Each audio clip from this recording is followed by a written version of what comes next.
Ang babaeng kasal ng 15 taon ay mahimbing na natutulog sa sofa, kaya hindi niya alam na lumalapit sa kanya ang kanyang asawa na may dalang unan, ngunit sa huling sandali ay dahan-dahang inangat ng lalaki ang ulo niya at inilagay ang unan sa ilalim nito. Si Piria Tanapitak ay isang napakahusay na divorce lawyer. Sa bahay, hindi lang niya tinuturing na reyna ang kanyang asawa, kundi sa labas, sa harap ng publiko, isa rin siyang pambansang asawa. Nang araw na iyon, nang tanggapin ni Piria Tanapitak ang isang panayam, agad niyang tinawag ang kanyang asawa na mahal, na lubos na nagpagaan ng loob ni Jaja. Sa ilalim ng sunod-sunod na tanong ng Effie, agad niyang ibinahagi ang mga pangyayari mula noong sila ay unang nagkita. Nang makipag-date siya sa kanyang asawa 15 taon na ang nakakaraan, isa pa rin siyang mahirap na estudyante. Hindi sinasadya na nakilala niya ang manunulat na si Chompo Onot Kakasin at agad na nahalina sa ganda nito, kaya't umibig siya sa kanya sa unang tingin. Bukod pa rito, nagpapuso pa siya para sa kanyang asawa sa harap ng lahat, na labis na hinangaan ng mga tao. Matapos ang panayam, agad na tinanggal ni Chompo Onot Kakasin ang 2 buttons ng kanyang damit para lumuwag at sadyang ibinagsak ang manuskrito sa sahig. Nagmamadaling umupo si Piria Tanapitak upang tulungan siya. Nang makita ito, agad na umupo si Chompo Onot Kakasin sa sahig at pagkatapos ay inanyayahan siyang maghapunan kasama siya. Samantala, nang lumingon si Piria Tanapitak, bigla niyang nakita ang hindi dapat makita at diretsahang tinanggihan ang imbitasyon nito. Pagkatapos ay nagmamadali siyang tumayo at umalis. Bagaman matagal ng kasal, si Piria Tanapitak ay hindi kailanman nasangkot sa anumang iskandalo. Araw-araw ay lumalabas siya para mag-jogging. Ang mga babae sa paligid niya ay itinuturing niya na parang hindi nakikita. Mas gugustuhin pa niyang uminom ng tubig ng isang pulubi sa gilid ng kalsada kaysa sulyapan ang isang magandang babae sa gilid ng kalsada. Samantala, ang kanyang asawa, si Pornsiri Tanapitak, ay isang crime fiction novelist na may talento at ganda at napakamayabang. At higit sa lahat, wala siyang habag sa lalaking nangaliwa. Nang tanungin ng reporter, kung traidorin ka ng iyong asawa, ano ang gagawin mo? Sumagot si Pornsiri Tanapitak, magpapakamatay siya o mamamatay sa isang hindi inaasahang paraan. Sa madaling salita, tiyak na iyon ay magiging isang perpektong krimen dahil ako ang eksperto. Pagkatapos marinig iyon, agad na tumahimik ang lahat sa ibaba. Samantala, sa kabilang banda, matapos mag-ehersisyo si Piria Tanapitak, nakatanggap din siya ng mensahe ng delivery. Nang handa na siyang umalis, nagtaka si Chompo Onot Kakasin kung bakit sila nagkikita tuwing Martes at Huwebes. Ngunit hindi niya alam na tuwing Lunes at Miyerkules, kailangan pa ring umakyat ni Piria Tanapitak sa gife sa itaas, kaya talagang pagod siya. Pagkatapos, nang makabalik sa parking basement ng gusali, agad na tinanggal ni Piria Tanapitak ang kanyang panlabas na damit at ginamit ang lint roller upang linisin ang buong damit. Sa paraan ng kanyang ginawa, sapat nang malaman na siya ay isang veterano sa larangan. At pagkatapos, agad siyang umuwi dala ang pagkain. Sa oras na ito, nagluluto ng hapunan ang kanyang asawa. Nang makita ni Piria Tanapitak ang isang set ng kutsilyo sa mesa, agad siyang kinabahan. Pagkatapos, malamig na kinuha ni Pornsiri Tanapitak ang pagkain mula sa kanya at sinabihan siyang maligo na at maghanda para kumain. Nang makarating sa kanilang silid-tulugan, habang tinatanggal ni Piria Tanapitak ang kanyang polo, natuklasan niya ang isang mansa ng lipstick dito. Dahil dito, agad siyang kinabahan. Sa sandaling iyon, biglang bumukas ang pinto at pumasok si Pornsiri Tanapitak at sinabihan siyang ibigay sa kanya ang mga damit para labhan. Sinadya ni Piria Tanapitak na magpanggap na kalmado at itinuro na may dumi sa mukha ng kanyang asawa. Habang tumalikod si Pornsiri Tanapitak para tumingin sa salamin, agad na itinapon ni Piria Tanapitak ang polo at kumuha ng bago.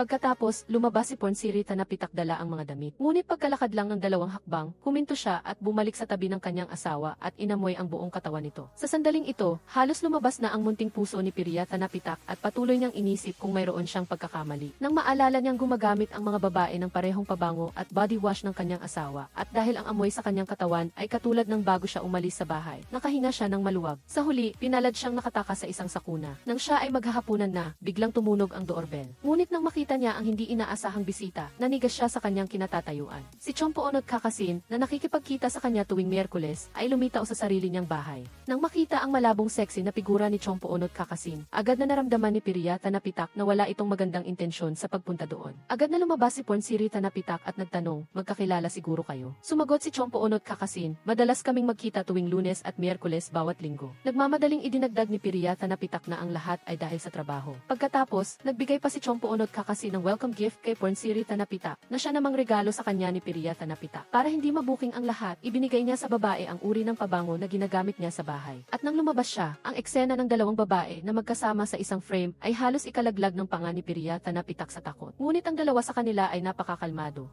Nang makita niya ang kanyang asawa na nagtatadtad ng manok, pakiramdam niya ay siya ang karne na nasa ibabaw ng chopping block. Bukod pa rito, ang tunog ng pagtadtad ay nagpatindig ng kanyang balahibo at halos mawala siya sa sarili sa takot. Samantala, si Chompoonot Kakasin ay nasa isang tabi at pinupuri ang husay ni Pornsiri Tanapitak sa paggamit ng kutsilyo. Sa puntong ito, hindi na talaga niya ito kinaya kaya gumawa siya ng dahilan na ipasyal ang babae sa bahay at hinila ito palabas. Tinutulan niya ito, tinanong kung nababaliw na ba ito at naglakas loob na magpakita pa rito. Agad na sinabi ng babae na sila at ang kanyang asawa ay dating matalik na magkaibigan. Bukod pa rito, tinawanan niya si Piria Tanapitak dahil mailakas siyang loob ng mga liwa sa labas, ngunit napakaduwag naman ito. Pagkatapos, hindi na siya nagpakitang tao at dumiretso sa kanilang silid-tulugan. Isang lalaki at isang babae na magkasama sa isang silid, sapat na para malaman na may mangyayaring kakaiba. Sa sandaling ito, agad na nagtanggal ang damit si Piria Tanapitak. Inakala naman ni Chompoonot Kakasin na gusto ni Piria Tanapitak ang ganitong uri ng nakakaaliw na laro. Ngunit hindi niya inaasahan na pagkatapos ay kinuha nito ang lint roller dahil sa takot na ang paghilahilaan kanina ay mag-iwan ng ebidensya. Pagkatapos, sa hapagkainan, labis na nag-aalala si Piria Tanapitak na baka may matuklasan ang kanyang asawa. Ngunit ang malikot na kamay ni Chompoonot Kakasin ay kinikiliti pa siya sa ilalim ng mesa. Dahil dito, labis siyang naasar kaya't kinuha niya ang tinidor at itinurok sa kamay nito. Samantala, si Pornsiri Tanapitak naman ay nagkunwari na walang nangyari at kaswal na uminom ng alak. Sinabihan pa ang kanyang asawa na bumaba sa basement para kumuha ng isa pang bote ng alak. Nang pumunta sa likod ng kanyang asawa, nakiusap si Piria Tanapitak sa babae na huwag magsalita ng kung ano-ano. Nang makita niyang hindi ito sumagot, umalis siya ngunit bumalik agad upang tanungin kung aling bote ang kukunin at pagkatapos ay sinabing hindi niya mahanap. Dahil dito, nagalit si Pornsiri Tanapitak at siya na mismo ang tumayo para kumuha. Sa pagkakataong ito, pinayuhan ni Piria Tanapitak si Chompoonot Kakasin na umalis na agad. Ngunit pinantaan siya nito, kailangan mong pumunta sa akin bukas, kung hindi ay patuloy akong iinom. Walang nagawa si Piria Tanapitak kundi pumayag. Nang gabing iyon, lumakas ang kulog at kidlat sa labas. Si Piria Tanapitak, na gumawa ng maraming masasamang bagay sa araw, ay nagising dahil sa isang masamang panaginip. Ngunit natuklasan niya na hating gabi na at wala ang kanyang asawa sa bahay.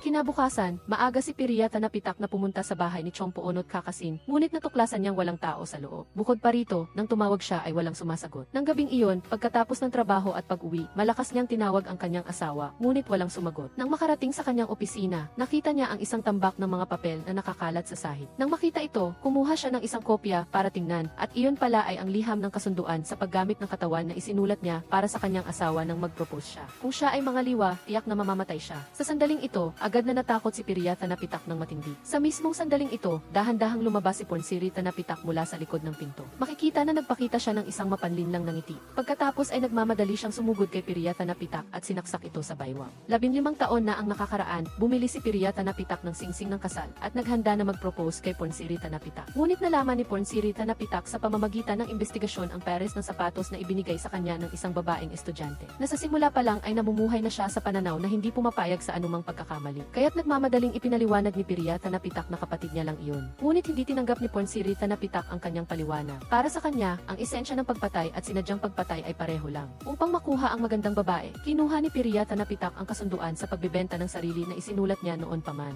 Matapos ikasal, kung mangaliwa siya, ang kanyang asawa ay magkakaroon ng ganap na kapangyarihan. Gumawa ng anuman sa kanyang katawan at dinala pa ang kasunduan na ito para ipanotaryo. Nang makita ni Pornsiri Tanapitak ang kasunduan na ito, labis siyang nagulat. Sinamantala naman ni Piria Tanapitak ang pagkakataon at lumuhod sa isang tuhod para ibigay sa kanya ang singsing. Sa sandaling ito, nang lumingon si Piria Tanapitak, binigyan pa siya ni Pornsiri Tanapitak ng ilang saksak, ngunit lumabas na mga props lang pala ito. Maya-maya pa, bumalik sa sarili si Piria Tanapitak at sinaway ang kanyang asawa na mahilig sa mga ganitong uri ng masamang biro. Sinabi ni Pornsiri Tanapitak sa kanya na galit siya nang makita ang mga negatibong komento tungkol sa kanya online na nagsasabing ang mga eksena ng pagpatay niya ay hindi makatotohanan. Siya ay isang sikat na psychological novelist. Sinabi niya na hindi niya talaga papayagan ang kanyang sarili na magkamali ng kahit pinakamaliit na bagay. Nang sila ay magkasamang naghahapunan, habang iinom na sana si Piria Tanapitak ng sabaw, diretsong sinabi ni Pornsiri Tanapitak na siya ay isang isdang butete. Dahil sa sinabi niya, labis na natakot si Piria Tanapitak na halos makagat niya ang kanyang dila. Nang iinom na sana siya ng tubig para lunukin ang takot, sinabi niya, kung ngayon, siguradong gagamit ako ng lason na hindi madaling matuklasan. Nang marinig ito, agad na ibinuga ni Piria Tanapitak ang lahat ng tubig. Kinabukasan, maaga siyang tumakbo sa bahay ni Chompoonot Kakasin at nagbalak na umakyat at tingnan. Ngunit nang maalala niya ang mga sinabi ng kanyang asawa, huminto pa rin siya. Ang resulta, nang bumalik siya sa bahay, nakita niya sa palabas na ang host na si Chompoonot Kakasin ay napalitan na ng ibang tao. Sa huli,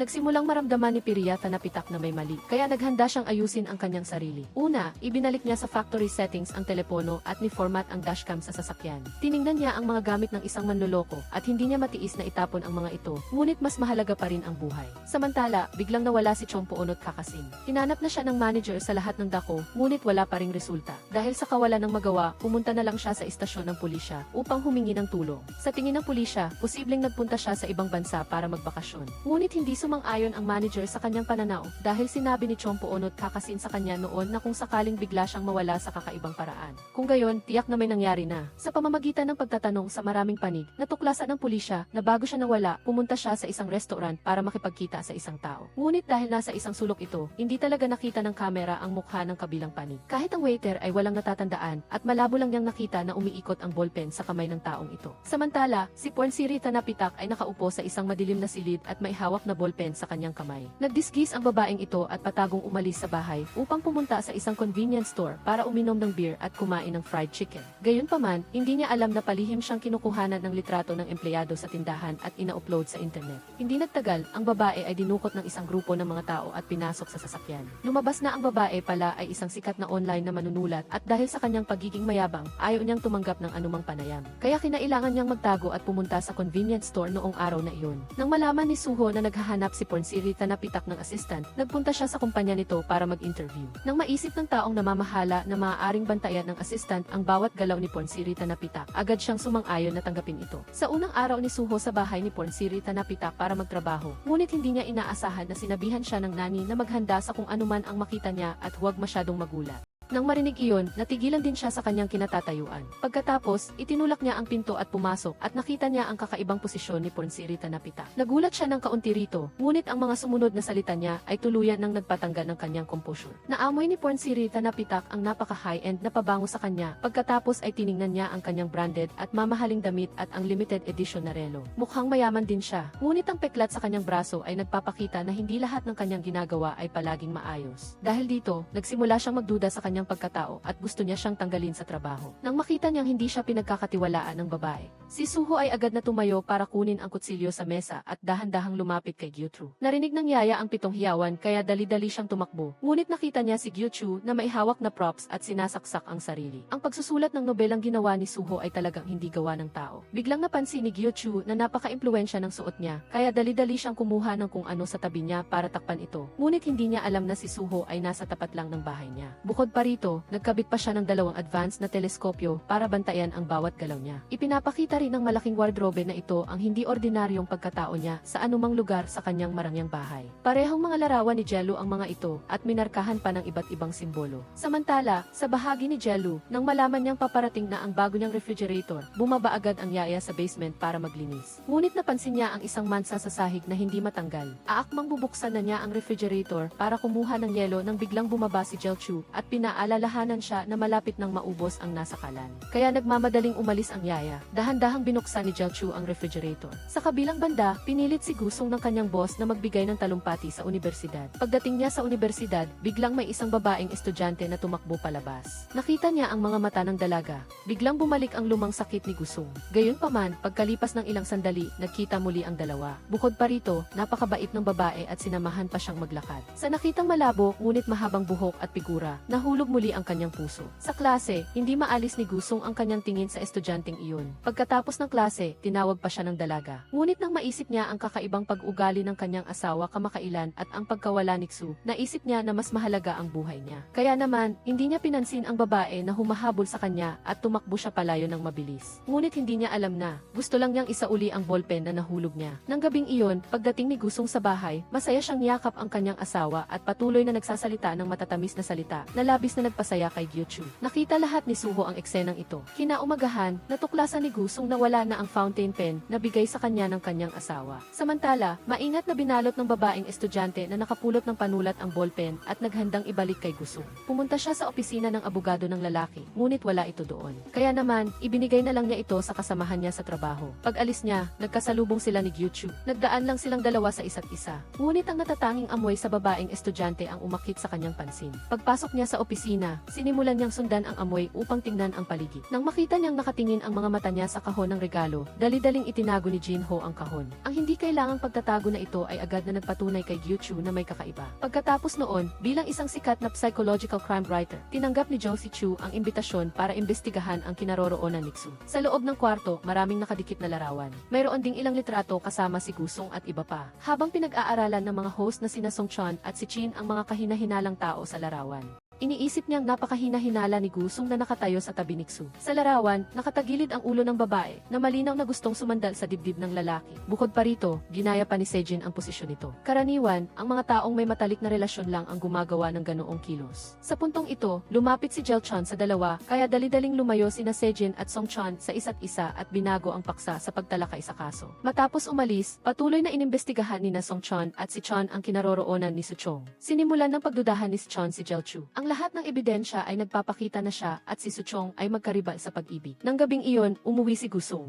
Tila naamoy niya ang panganib. Nang makita niyang masayang sinalubong siya ng kanyang asawa, nakaramdam si Gusong ng takot. Nakita niyang binuksan ni Jel Chu ang takip ng kaldero at agad na sinaksak ang loob nito. Ang nakakabinging ingay na ito ay nagpatindig ng balahibo ni Gusong. Nang marinig niyang tiningnan ng kanyang asawa ang kikis camera, nautal siya at hindi makapagsalita. Ngunit nang marinig niyang binilhan siya ng kanyang asawa ng aksidenteng insurance na nagkakahalaga ng 1 bilyong won, labis siyang natakot at hindi na makatayo ng tuwid. Parang nalalapit na ang kanyang katapusan. Sa sandaling iyon, biglang may natanggap si Gusong na tawag. Nalaman niya na ito ay mula sa security guard ng TV room sa apartment ni Su Chong. Tinago niya ang lahat ng video clips niya at sinabi sa kanya na magdala ng 50 milyong won para makuha ang video na ito. Sa sandaling ito, si Gyuchu ay nakatayo sa loob ng silid at pinagmamasdan ang kanyang asawa. At si Suho naman na nasa kabilang bahay ay gumagamit din ng teleskopyo para bantayan ang bawat galaw niya. Gayunpaman, saan kukuha ng ganoong kalaking pera si Gusong na kontrolado ng kanyang asawa? Sa kawalan ng pag-asa, kinuha niya na lang ang lahat ng kanyang nakatagong pera, pumunta sa isang sulok ng hardin, inalis ang bato, hinuli ang gagamba at hinukay ang perang nasa ilalim. Pagkatapos niyang ipunin ang lahat, nakakuha siya ng 50 milyong won. Gayunpaman, may sariling plano rin si Gusong at iyon ay ang maghanda ng audio recording ng ebidensya ng pananakot sa kanya ng security guard upang magkaroon ng kasunduan ang dalawang panig. Kinaumagahan, pumunta si Suho sa bahay ni Gyuchu. Pagpasok niya, natulala siya. Ito ba ay time travel? Ipinakita rin ni Gyuchu sa kanya ang mga espesyal na tampok sa kasuotan ng prinsesa. Ang hairpin ay maaaring maging kutsilyo o palakol. Pagkatapos marinig iyon, natulala si Suho sa loob ng 5 segundo dahil araw-araw ay nag-aaral ang babaeng ito ng iba't ibang paraan ng pagpatay. Pagkatapos, habang nagpapahinga si Gyuchu, patago siyang bumaba sa basement at nakita ang mga props sa loob. Mas kumpleto pa ito kaysa sa isang crew na mailason at iba't ibang uri ng armas. Bigla niyang napansin ang isang kahina-hinalang pulang mansa sa likod ng refrigerator, kaya umupo siya at kumuha ng ilang cotton swab. Natukoy din na ang sample na nakuha ni Suho mula sa basement ay plasma ni Su Chong. Ngunit nang i-report niya ito sa kanyang superior, sinabihan siya nitong burahin ang lahat ng ebidensya na may kinalaman kay Jel Judy. Hindi naintindihan ni Suho kung bakit, ngunit wala siyang magawa kundi sundin ang utos. Una, binura niya ang lahat ng TV footage. Kinaumagahan, pumunta si Gusong sa itinakdang lugar. Naghintay siya ng matagal, ngunit hindi niya nakita si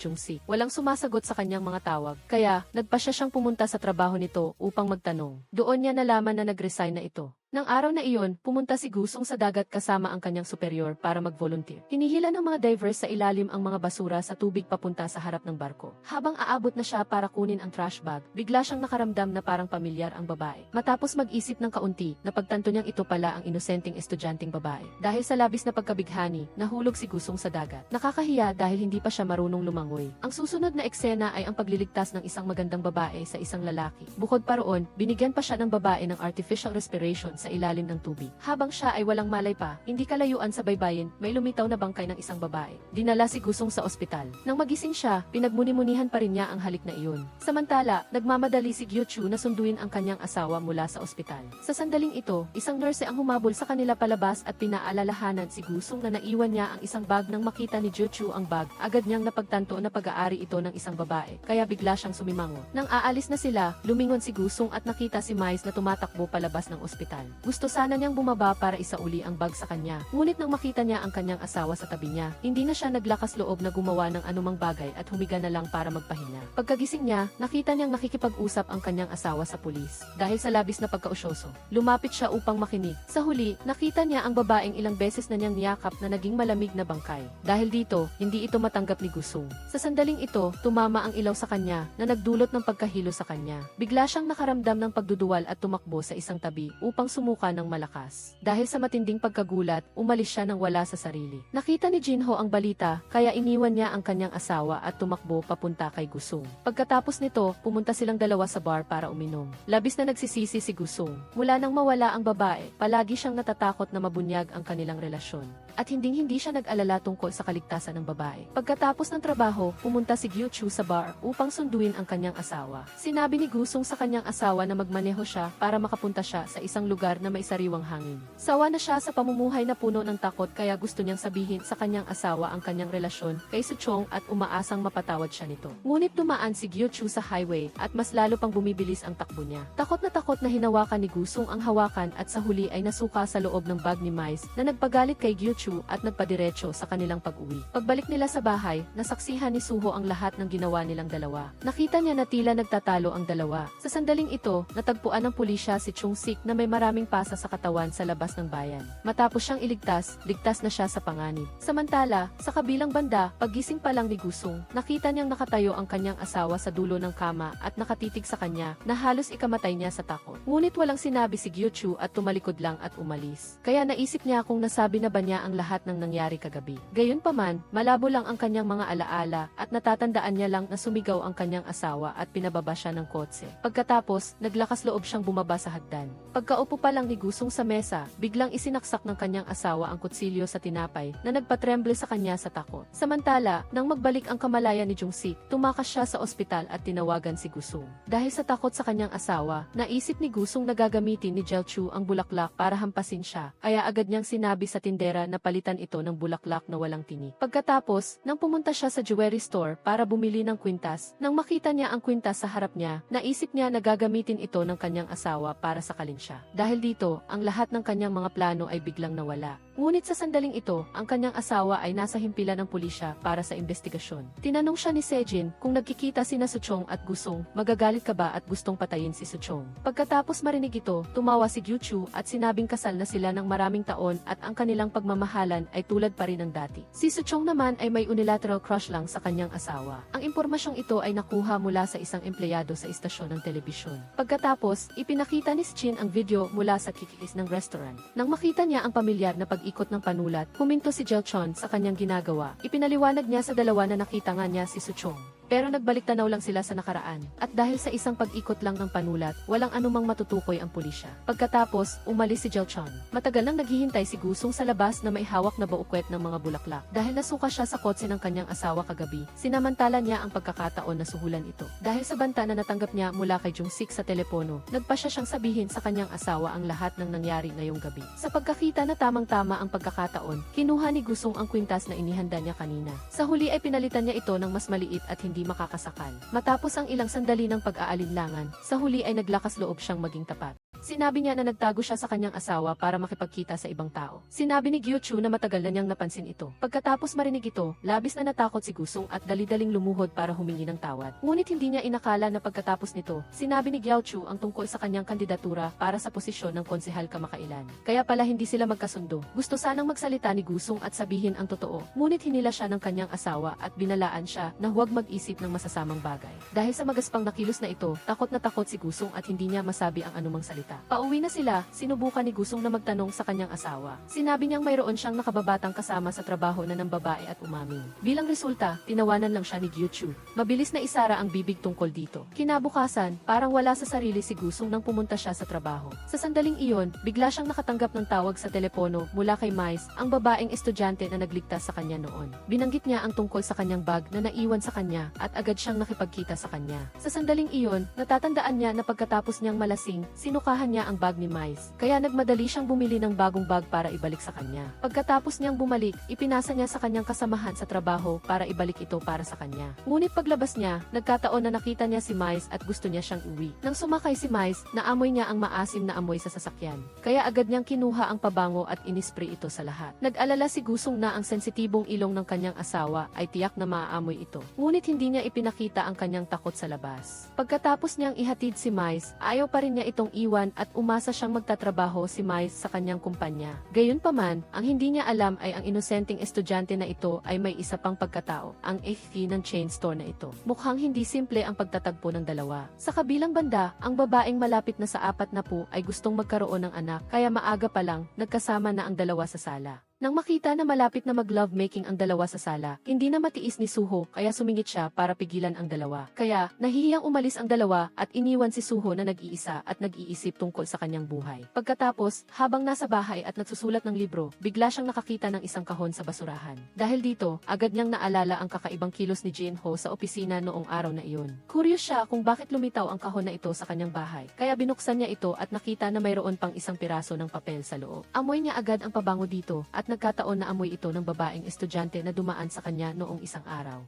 Batay sa masusing pagsusuri, naramdaman niya na maaaring tinutulungan ng kanyang asawa ang kanyang kasamahan sa trabaho na magtago ng isang bagay, o kaya naman ay si Gusong talaga ang may-ari ng bagay na ito. Sa kabilang banda, pagkatapos takutin si Gusong, nagmamadaling bumalik si Guard Tronksich sa control room at natuklasan na nawawala ang mga dokumentong itinago niya. Nang marinig niyang ipinadala na ito ng kanyang asawa, nagulat siya dahil 60 taong gulang na siyang binata at wala siyang asawa. Dahil dito, nagalit siya at inatake sa puso at nawala ng malay. Habang nahihilo, nakatali ang dalawang kamay niya at ang kanyang bibig ay nakatakip ng tape. Pagkatapos, sinipa siya pababa sa isang 8 metrong lalim na hukay. Pagkatapos niyang mahulog, lumingon siya at nakita na ang taong nakahiga sa tabi niya ay si Xu, na matagal nang nawawala. Samantala, nang dumating si Song Chon sa emergency station, sinabi sa kanya ng mga empleyado doon na habang dinadala siya sa ospital, patuloy siyang nagsasabi na si Gusong ang naghanap ng taong gagawa sa kanya ng masama. Bukod dito, si Xu rin daw ay pinatay niya. Pagkatapos, pumunta sila sa control room at nagtanong kung saan ipinadala ang mga dokumento. Sinundan nila ang address, ngunit natuklasan nilang ito pala ang bahay ni Assistant Su.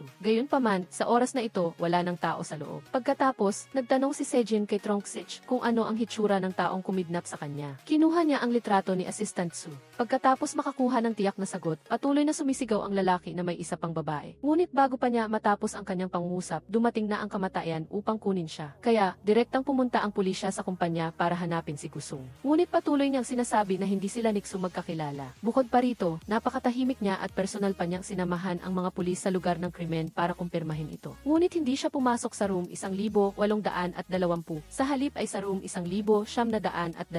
Ang babaeng nagbukas ng pinto ay masiglang bumati sa kanya nang makita niya si Gusong. Pagkatapos ng maraming kumpirmasyon, nakita ni Song Chan ang litrato ni Gusong na nag-ehersisyo. Kahit ang bawat araw ay nakalista ng malinaw. Dahil dito, madali siyang nakatakas sa hinala ng pulisya. Pagkatapos, masaya siyang umuwi at masayang tumugtog ng piano kasama ang kanyang asawa. Sa sandaling ito, tumunog ang telepono ni Gyuchu at ang taong nasa kabilang linya ay si Doji, ang assistant ni Xu na tumakas sa ibang bansa. Sinabi niya sa kanya na kung gusto niyang mabuhay, huwag na siyang bumalik. Samantala, dahil sa kagandahan ni Mais, maraming nanliligaw sa kanya. Noong araw na iyon, isang lalaki ang gustong mag-propose sa kanya, ngunit aksidenteng nasugatan ang kanyang binti. Kaya, agad na tumakbo ang isang grupo ng mga taong nakasuot ng itim mula sa lahat ng dako patungo sa tabi niya. Ang katiwala naman ay magalang na yumuko mula sa malayo. Ang eksenang ito ay nagparamdam kay Kia na wala siyang magawa. Matapos ang paggamot sa sugat at lumabas ng ospital, sinabi niya na huwag ipaalam sa iba ang tungkol dito. Pagkatapos, nagbago si Mais bilang isang boss at pumunta sa kumpanya para makinig sa ulat ng mga empleyado. Ngunit wala siyang narinig na maayos. Nang makita niya ang isang jacket na ibinebenta ng kumpanya, agad na lumiwanag ang kanyang mga mata at naalala niya ang jacket na suot ni Gusong nang mahulog siya sa tubig. Kaya, agad na lumitaw sa kanyang isipan ang imahe niya. Nang gabing iyon, nakatanggap si Gusong ng tawag sa telepono. Si Mais pala ang tumawag para magpasalamat sa kanya tungkol sa bag at make-up na ibinigay niya sa kanya. Nang makita niya ang kanyang asawa na nakatitig sa kanya, nagkunwaring tumatawa at nakikipag-usap si Gusong sa isang customer. Hindi niya maintindihan kung bakit tumatawag si Mais sa hating gabi. Sinabi ni Mais na abala siya sa kanyang part-time job sa araw. Bukod pa rito, nang malaman niyang mahigpit siyang pinamamahalaan ng kanyang asawa, naramdaman niya ang simpatya para sa malungkot na kasal ng lalaking ito. Nang maalala niya ang sandaling binigyan niya siya ng tea, naramdaman ni Mais na napaka-komportable ng paghalik kay Gusong at bigla siyang nagkagusto sa kanya. Samantala, si Dogi na nasa ibang bansa ay nag-aalala buong araw. Nararamdaman niya na hindi ligtas ang kanyang tinitirhan. Hindi niya inaasahan na mayroon talagang dumating sa hating gabi upang tugisin siya. Ngunit swerte siya dahil umalis na siya bago pa man sila dumating at nagtago siya sa isang container upang makabalik ng palihim sa bansa. Dahil gutom na siya sa loob ng 7 araw, pumunta siya sa isang maliit na noodle shop. Nang maghahanda na siyang kumain ng busog, pumasok ang ilang mga gangster. Pagkatapos nilang makumpirma na si Dogi siya, agad nila siyang binugbog at kinidnap. Swerte siya dahil matalino siya siya at nakatakas. Para sa kanyang buhay, direktang tumawag siya sa pulisya at sinabi sa kanila na si Gyuchu ang nasa likod ng lahat ng ito at siya ang nag-udyok sa kanya. Mabilis na dumating si Gyu.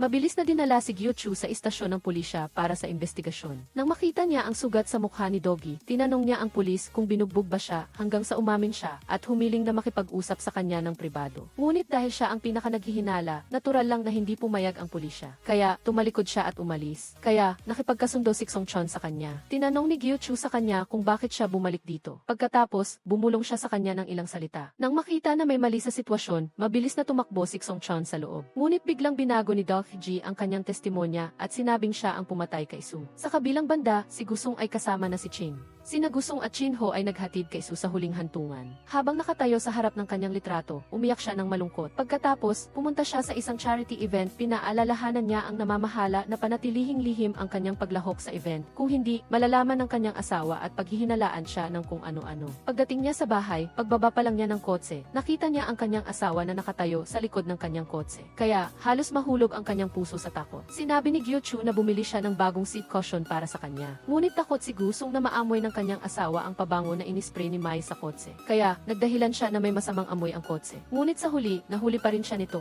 Pagkapasok niya sa bahay, agad na hinubad ni Gyuchu ang damit ni Gusong. Kinuha niya ang advanced na kagamitan na inihanda niya at maingat na kinuha ang isang hibla ng buhok mula sa jacket ng kanyang asawa. Kitang-kita na buhok ito ng babae. Pagkatapos ng ilang sandali ng pagsusuri, mukhang may naisip si Jeluchu. Hindi niya inaasahan na ang hibla ng buhok na ito ay galing pala sa kanyang sariling ulo. Pagkatapos, determinado pa rin si Jeluchu na bumaba sa kots para suriin ito. Samantala, si Gusong ay takot na takot sa bahay. Naalala niya na nabura na ang dashcam at wala nang anumang naiwan sa navigation. Kaya, sigurado siyang walang makukuha ang kanyang asawa. Dahil dito, nakaramdam siya ng ginhawa. Ngunit bilang isang manunulat na may kaalaman sa sikolohiya ng krimen, sa harap ng napakalinis na kotse, lalo lang siyang nagduda. Kinabukasan, nagkaroon ng charity event ang universidad, ang pagpipinta sa pader. Naalala ni Mais ang eksena noong iniligtas niya si Gusong, kaya iginuhit niya ito nang hindi niya namamalayan. Hindi niya alam na dumating na si Gusong. Nang makita ito, nataranta siya at kinuha ang isang balde ng pintura at ibinuhos sa pader. Ayaw niyang makita ni Gusong ang larawan na ito. Nagulat si Gusong, habang si Mais naman ay yumuko at tumingin sa kanyang mga paa. Nakita niyang natalsikan ng pintura ang kanyang sapatos. Ang lalaki ay naging napaka-open-minded at pagkatapos ay pumunta sa shopping mall. Pagkatapos ay humanap siya ng eksaktong kapareho ng kanyang sapatos. Sinadya pa niyang baluktutin at tapakan ito para magmukhang luma. Pagbalik niya sa opisina, nakita niyang naghihintay si Mai sa kanya. Nakaramdam siya ng matinding pagsisisi sa nangyari kaninang umaga, kaya bumili siya ng bagong pares ng sapatos na gawa sa balat para ibalik sa kanya. Binuksan ni Gusong ang kahon at kinuha ang sapatos para tingnan ito. Naramdaman niya na para sa isang estudyante, masyadong mahal ang sapatos na ito. Umiti lang si Mais at walang sinabi. Pagkatapos, sinabi ni Gusong kay Jinho na lumabas para magtimpla ng kape. Nagkataon na paglabas niya, nakasalubong niya si Jeluchu na darating para mag-check. Natakot siya kaya nilayon niyang magpabagal.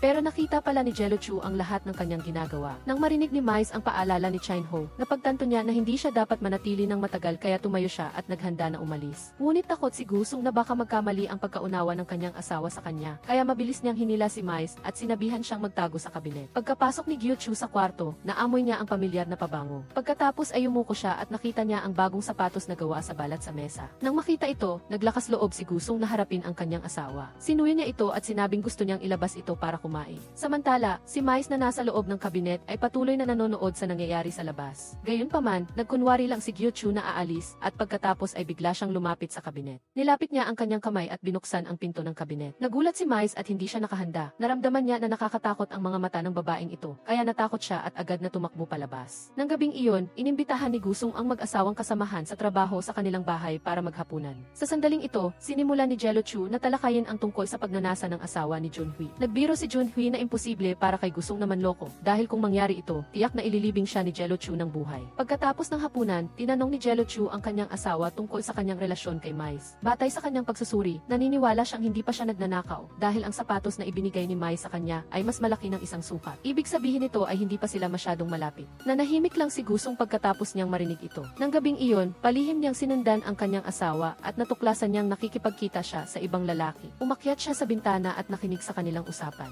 Ang dalawa ay nag-uusap kung saan siya ililibing. Dahil dito, nanginig si Gusong sa takot. Sa katunayan, ang lalaki ay umaasa lang na makipagkontrata sa bagong nobela ni Gyuchu at ang kanilang usapan ay ang nilalaman ng kanyang bagong gawa. Dahil iniligtas ng lalaking ito ang kanyang buhay 9 na taon na ang nakakaraan, pumayag si Gyuchu na makipagtulungan sa kanya bilang pasasalamat. Kinabukasan, pumunta si Gusong sa kumpanya. Natuklasan niyang ang loob at labas ay puno ng kanyang mga litrato. Kaya't nagpa siya ang mga nakakataas na suportahan siyang tumakbo para sa kongreso. Ngunit hindi niya inaasahan na sa pagkakataong ito, sinuportahan siya ng kanyang asawa sa isang kakaibang paraan. Gayunpaman, hiniling niya sa kanya na huwag makipag-ugnayan sa mga babaeng wala pang 50 taong gulang. Kaya bigla niyang napagtanto na baka alam na ng kanyang asawa ang tungkol sa kanyang pagkikita kay Mais. At ang katotohanan ay tama ang hinala ni Gusong. Noong araw na iyon, nang magkasama silang nagpipinta, nakatayo si Jelu sa isang bahay na hindi kalayuan at nasaksihan ang kanilang malalabong kilos. Samantala, pagkatapos bumalik ni Mais, ang tanging nasa isip niya ay ang imahe ni Gusong. Kaya agad siyang nagpadala ng mensahe para tanungin kung nakakagulo ba siya sa lalaki. Samantala, abala si Gusong sa pakikipag-usap kay Chin-ho tungkol sa mga estratehiya, kaya pagtanggap niya ng mensahe ni Missy, agad siyang sumagot at sinabi na huwag siyang mag-alala. Nang matanggap ni Missy ang mensahe, naramdaman niya na mainit ang kanyang puso, kaya tinanong niya ang lalaki kung pupunta ba siya sa charity event kinabukasan. Agad na tumawag si Gusong kay Missy, at sa sobrang tuwa ni Missy, iniwan niya ang lahat ng tao sa meeting room at mabilis na tumakbo papunta sa banyo para sagutin ang tawag. Sabik niyang tinanong si Gusong kung pupunta ba siya kinabukasan, ngunit sinabi ng lalaki na medyo sensitibo ang asawa niya kamakailan at sinabihan siya na huwag na silang mag-usap pa muli. Sa sandaling narinig ni Missy ang mga salitang iyon, agad siyang natigilan sa loob ng mahabang panahon. Pagkatapos ng pag-aalangan, sa wakas ay binura niya ang numero ng lalaki. Samantala, si Gusong ay balisang umuwi, ngunit natuklasan niya na ang kanyang mga damit ay itinapon sa basurahan.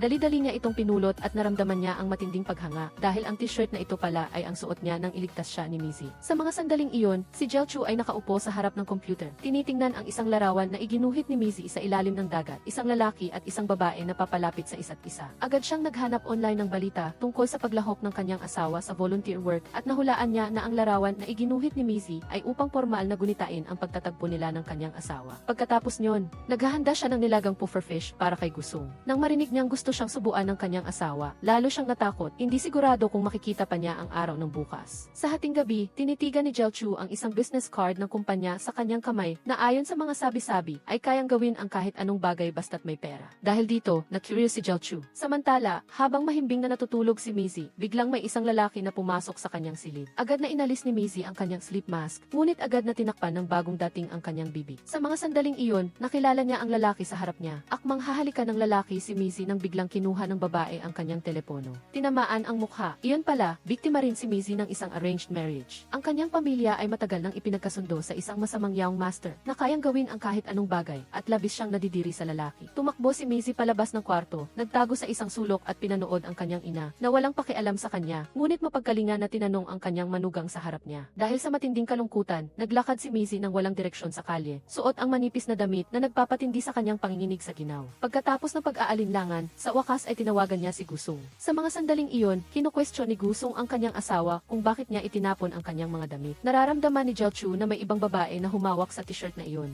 Kinuha mo ang t-shirt na iyan mula sa basurahan. Mukhang gustong-gusto mo ang t-shirt na iyan, ano? Pagkatapos, dali-daling ipinaliwanag ni Gusong ang kanyang relasyon kay Missy. Ngunit sa mga sandaling iyon, tumawag si Missy. Kaya naman, kinailangan niyang lakasan ang loob niya para sagutin ang tawag at sinigawan niya ito na hindi niya alam kung anong oras na at kung bakit pa siya tumawag. Upang hindi magkamali ang kanyang asawa, umaasa siya na hindi na siya tatawagan pa ni Missy. Pagkatapos sabihin iyon, pinatay niya ang telepono. Dahil sa sobrang pagkabigo, lumabas siya para manigarilyo. Ngunit sa hindi inaasahan, wala siyang nahanap na sigarilyo. Si Gusong ay halos sumuko na. Sa mga sandaling iyon, si Missy ay tulala na naglalakad ng walang sapin sa paa. Tinitingnan ang mga taong dumadaan sa kalye. Sino ang mag-aakalang ang tagapagmana na may daan-daang bilyong ari-arian ay walang matuluyan? Kinabukasan, si Gusong ay nag-aalala pa rin kung masyado ba siyang naging masakit sa mga salitang sinabi niya kay Missy kagabi. Sa mga sandaling iyon, bigla siyang nakatanggap ng tawag mula sa pulis. Nang dumating siya, nakita niya si Missy na may gusot na itsura na nagpasakit sa kanyang puso. Nang makita niya itong dumating, hindi na niya mapigilang umiyak. Pagkatapos niyon, dinala siya ni Gusong upang kumain ng hotpot at pagkatapos ay pumunta sila sa supermarket para bumili ng mga personal na gamit. Bumili pa nga siya ng medyas para sa kanya. Samantala, si Jelchu na nasa bahay ay nakatanggap ng notification ng mga transaksyon sa debit card. kaya agad siyang tumawag para tanungin kung nasaan siya. Sinabi lang ni Gusong na nasa opisina siya. Pagkarinig ni Jelchu yun, nag-iba ang ekspresyon niya. Walang nakakaalam na si Jelchu ay mayroon ng dating asawa na namatay sa isang aksidente sa pagsabog ng kotse. Sa gabing iyon, pagkatapos na makatulog ang kanyang asawa, kinuha ni Jelchu ang kanyang telepono para tingnan ito, ngunit natuklasan niyang may password ito. Kaya naman, kinaumagahan, paggising ni Gusong, nakita niya ang kanyang asawa na nakatitig sa kanya, na labis na ikinatakot niya. Habang nag-aalmusal sila, tinanong ni Gusong ang kanyang asawa kung ano ang nilalaman ng kanyang bagong gawa. Sinabi lang ni Jelchu na may kinalaman ito sa isang abogado. Agad namang,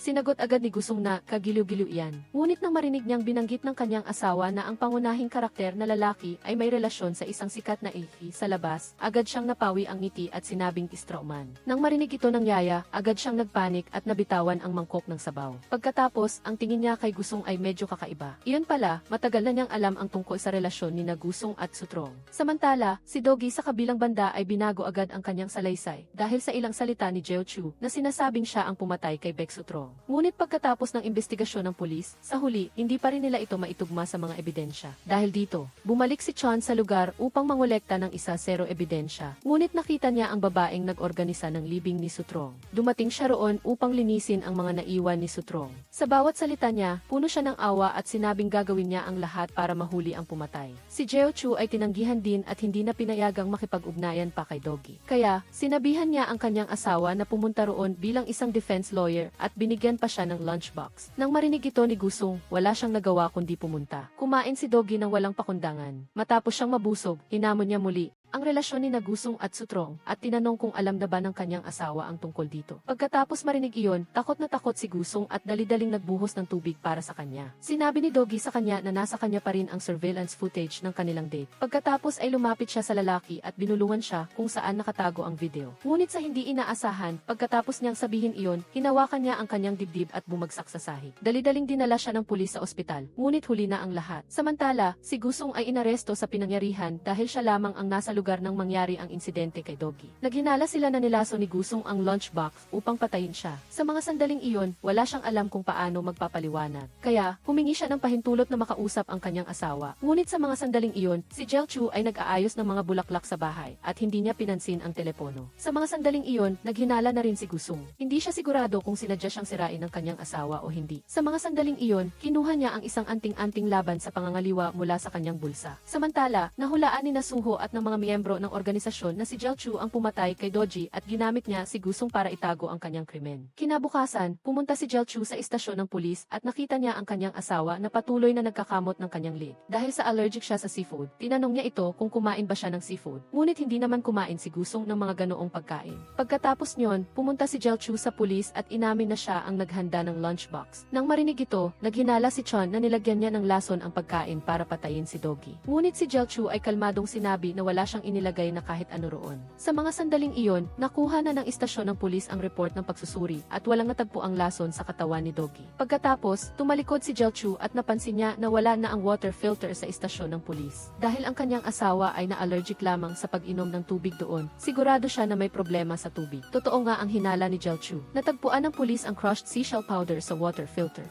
At saktong-sakto, allergic si Doji sa crushed seashell powder. Mukhang may taong nagtago nito roon para lang patahimikin siya. Pagkatapos, tinakot ni Jelchu si Chanche. Paano kung malaman ito ng mga reporter? Kaya, basta-basta silang umalis sa istasyon ng pulis. Samantala, ang dalawa pang lalaki ay nakatayo sa labas, nagpapaalam sa mag-asawa habang umaalis sila. Si Mizzy, mula nang makilala niya si Gusong, ay muling nagkaroon ng ngiti sa kanyang mukha na matagal nang nawala. Ngunit sa araw na iyon, pag-uwi niya, ipinahayag ng kanyang ina na dadalhin siya ng masamang lalaki na iyon sa Amerika. Pagkatapos ay itinapon niya ang isang stack ng mga larawan sa kanya at sinabi na ang mga ito ay ang mga larawan na pinakuha ng kanyang asawa sa kanya. Kung nagpapasalamat ka sa kanya, kaya huwag mong saktan siya, kundi umalis ka ng tahimik. Hindi na niya nais pang makisalamuha sa taong iyon kahit isang segundo o minuto pa. Pakiramdam niya, wala nang pag-asa para ipagpatuloy ang kanyang buhay. Galit siya sa walang kalayaang buhay na ito, kaya sa huli, pinili niyang magpakamatay. Nang gabing iyon, nadiskubre ni Jellu na may inilalagay ang tagapag-alaga sa palayo. Matagal na niyang napansin na may kakaiba sa babae. Paglingon ng babae, babae, nakita niyang nasa likod niya si Jello, kaya nanginginig siya sa takot. Nang matuklasan ang kanyang ginagawa, napilitan ang tagapag-alaga na ibunyag na ang bagay na ito ay nagpapahina sa espiritu at pisikal na lakas ng kalalakihan.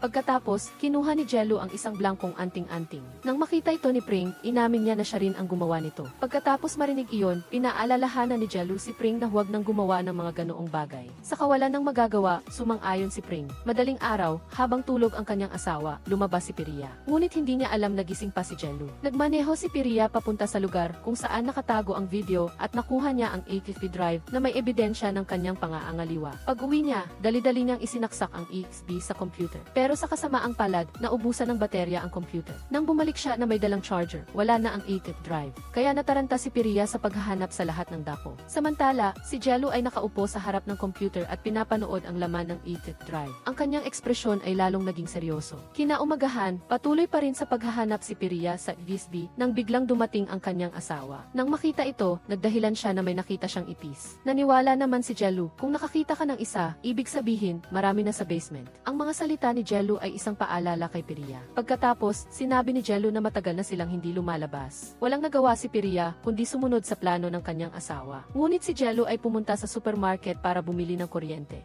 Pagkatapos, dumating naman ang malalaking guwantes at apron na labis na ikinatakot ni Piria. Naisip niya, balak ba niya akong hiwain? Nang makarating sila sa lugar na itinuro ng kanyang asawa, nalaman niyang ito ay isang liblib na lugar. Sa loob ng daan-daang milya, walang ni isang tao. Nakita niya ang kanyang asawa na may dalang electric saw na papalapit sa kanya. Ang nakakabinging ingay ay labis na ikinatakot ni Piria na napaihi siya. Samantala, si Chawin, na nakatayo hindi kalayuan, ay pinagmamasdan sila. Nalaman niyang si Jello ay anak ng isang kandidato sa pagkapangulo at inayos na siya ang makakasama ni Jello dahil sa takot na baka gumawa ito ng masama. Kung may nagawa na siyang gulo, anong gagawin ko? E di ayusin ang gulo para sa kanya. Biglang nahirapan huminga si Jello at nawalan ng malay. Nang magising siya, dinala niya si Piria sa harap ng kanyang ina at sinabi sa kanya ang mga nangyari sa kanya. Noong bata pa siya, nag-aaral pa siya at isang araw pagkatapos ng klase, pag-uwi niya sa ilalim ng gusali, bigla niyang nakita ang kanyang ina na nahulog mula sa itaas. Ang babaeng sumilip sa itaas ay walang iba kundi ang kabit ng kanyang ama na siya ring may-ari sa likod ng tindahan. Dahil nasaksihan niya ang lahat ng ito, lubos na naapektuhan ang mental na kalusugan ni Jello. Nawalan pa nga siya ng kakayahang magsalita at dinala sa mental hospital, matapos ilabas ang lahat ng kanyang sama ng loob.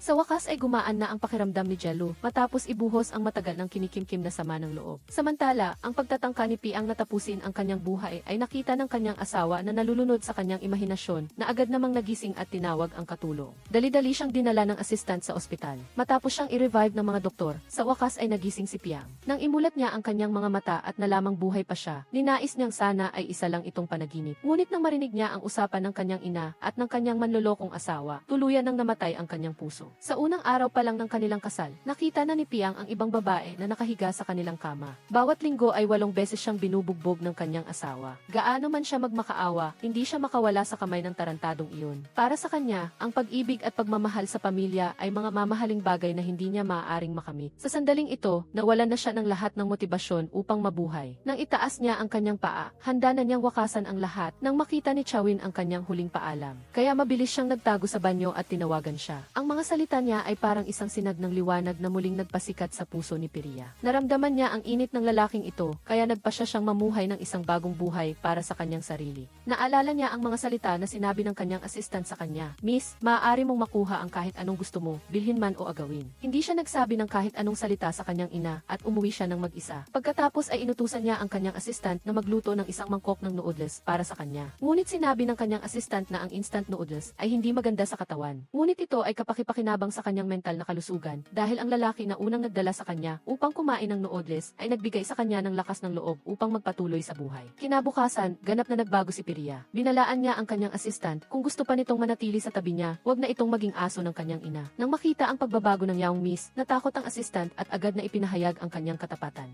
Sa sandaling ito, si Piria ay nagmula sa isang white rabbit at naging isang tunay na si. Nang araw na iyon, nakatanggap si Chawin ng imbitasyon na pumunta upang imbestigahan ang kaso ni Piti. Sa loob ay may mga sikat na detective at abogado. Isang grupo ng mga tao ang dumating sa apartment upang mag-imbestiga. Sinabi ni Chancellor na ang nawawalang kutsilyo dito ay maaaring ang sandata. Ngunit sino ang mag-aakala na pagkatapos, kinuha ni Chawin ang isang kutsilyo mula sa kanyang bag na nagpapatigil sa lahat sa silid. Sa katunayan, ang kutsilyong ito ay binili ni Chawin habang papunta. Pagkatapos ng talakayan mula sa anggulo ng sugat, sinuri ng lahat na ang taas ng salarin ay dapat na 1 metro 7. Sa puntong ito, sinabi ni Chancellor. Sinabi ni Chawin na si Piria na may suot na high heels ay makakarating din sa ganitong taas. Pagkatapos ay natagpuan pa ng pulisya ang isang basag na piraso ng salamin sa damit ni Piti. Pagkatapos ng paghahambing, nalaman nilang galing ito sa isang bote ng pabango na parehong uri ng kay Piria. Sa puntong ito, maging si Chawin ay nagsimulang maghinala na ang kanyang asawa ang gumawa nito. Ngunit si Piria ay napakakalmado. Samantala, ang katulong na nasa bahay ay nakaramdam ng pag-aalala. Pumasok siya sa hardin at mabilis na naghukay ng butas. Nanginginig niyang binuksan ang itim na plastik at nahulog ang bote ng pabango. Sa tabi nito ay mayroon ding isang kutsilyo. Sa puntong ito, si Piria ay nag-aasikaso ng divorce paperwork sa kanyang tarantadong asawa. Samantala, inatasan din niya si Chawin na tulungan siya sa diborsyo. Nagulat si Chawin nang marinig niya ito. Palagi niyang iniisip na si Piria ay isang inosenteng estudyante. Ngayon lang niya nalaman ang tunay na pagkatao nito. Ngunit ang mga sumunod na salita niya ay lalong nagpagulat sa kanya. Magkano ang gusto niyang hatchan sa ari-arian at magkano ang kompensasyon? 200 bilyong won. Hindi makapaniwala si Chawin sa narinig niya. Pagkatapos ihatid si Piria pauwi, ang dalawa ay parehong masaya at nag-aalala. Sa isang mabilis na pagkalkula, kung mananalo siya sa kaso, makakatanggap siya ng bilyon-bilyong halaga ng legal fees. Ito ay malinaw na isang regalo mula sa langit. At si Piria,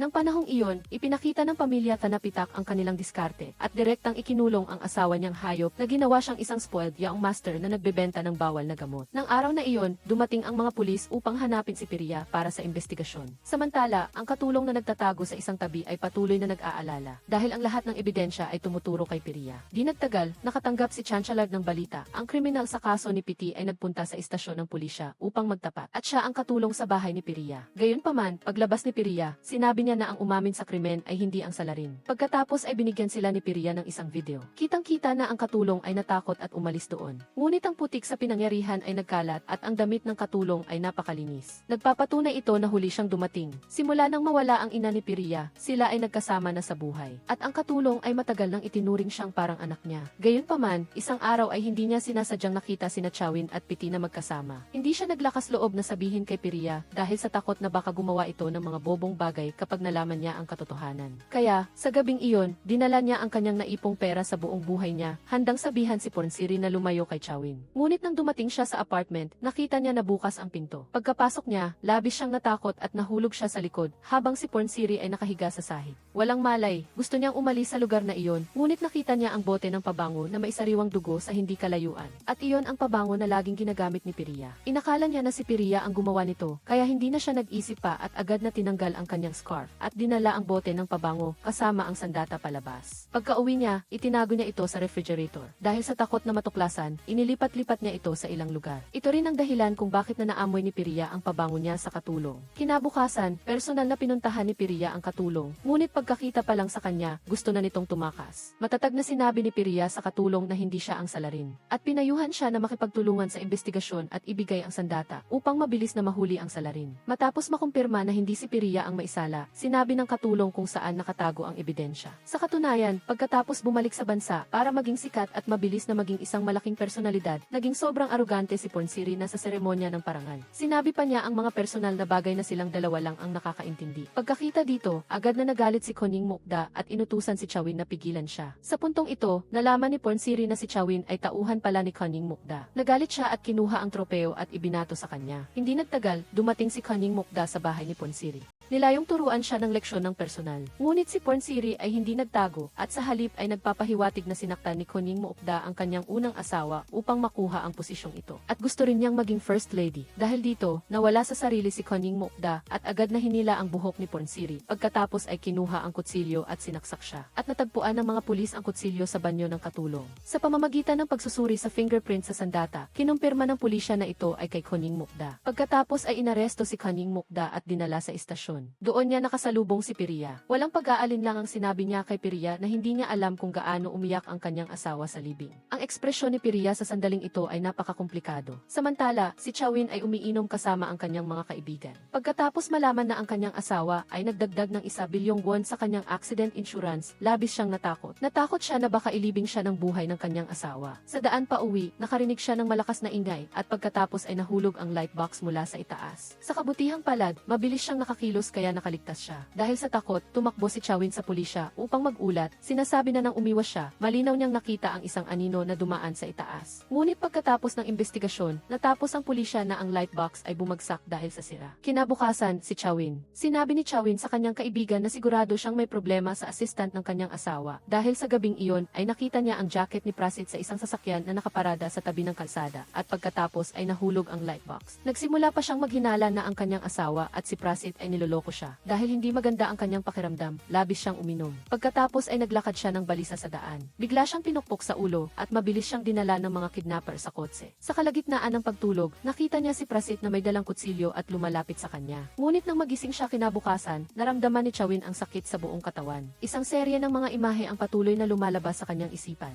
Ngunit inakala niyang panaginip lang ito. Ngunit nang makita niya ang 50 milyon won na transaction history sa kanyang telepono, natigilan si Chawin ng 5 segundo. Hindi niya alam kung kanino niya inilipat ang pera. Sa sandaling ito, pumasok si Piria na may dalang detox tea. Gayunpaman, natatakot siyang nilagyan siya ng laso ng kanyang asawa, kaya pagkatapos maamoy, ibinalik niya ito sa pot sa mesa. Hindi siya naglakas loob na kainin ang 8 side dishes na niluto ng kanyang asawa. Sa halip ay kinwestiyon niya ang kanyang asawa, ikaw ba ang nag-utos kay Prasit? Pagkatapos marinig ito, agad na umamin si Piria. Sa puntong ito, lubusang natakot si Chawin. Matagal nang binalaan ni Piria ang kanyang asawa na layuan si Piria dahil ang asawa nito ay napakadelikado. At ang nangyari kagabi ay inayos ng asawa ni Piria, kaya inutusan niya si Prasit na iligtas siya. Gayunpaman, ayaw pumunta ni Prasit at pumayag lamang siya dahil nagmakaawa si Piria. Ngunit ang mga salitang ito ay narinig ni Chawin habang siya ay lasing at inakala niyang ang kanyang asawa ang nag-utos kay Prasit na patayin siya. Kaya't sa isang paglalasing, pumunta siya sa isang lugar at naghanap ng 2 malalaking lalaki. Nangako siyang ibibigay sa kanila ang anumang halaga ng pera hanggat patayin nila ang kanyang asawa. Kinabukasan, nakatanggap si Piria ng tawag sa telepono na nagsasabing may gustong pumatay sa kanya at ito ay ang kanyang asawa. Hindi maunawaan ni Piria dahil wala namang dahilan si Chawin para saktan siya. Kaya't sinabi ng lalaking ito sa kanya ang lahat ng nangyari. Mayroon siyang mistress at iba pang babae sa labas. Nang gabing iyon, umuwi si Chawin na may dalang sariwang bulaklak at malakas na tinawag ang kanyang asawa. Ngunit walang sumagot. Pumunta siya sa opisina at nakita niya ang isang papel na nakakalat sa sahig. Sa sandaling ito, lubos na natakot si Chawin. At sa sahig ay nakasulat ang pangako na kung magtataksil siya, kailangan niyang isuko ang kanyang katawan. Sa sandaling ito, si Piria ay nakayuko sa likod at dahan-dahang lumalapit sa kanya. Inakala niyang nagbibiro lang ang kanyang asawa. Ngunit hindi niya inaasahan na pagkatapos, tumakbo si Piria at sinaksak siya sa likod. Dito na nagtatapos ang pelikula. Paano ninyo gustong matapos ang pelikula? Iwanan ang inyong mga komento sa ibaba. Paalam at hanggang sa muli.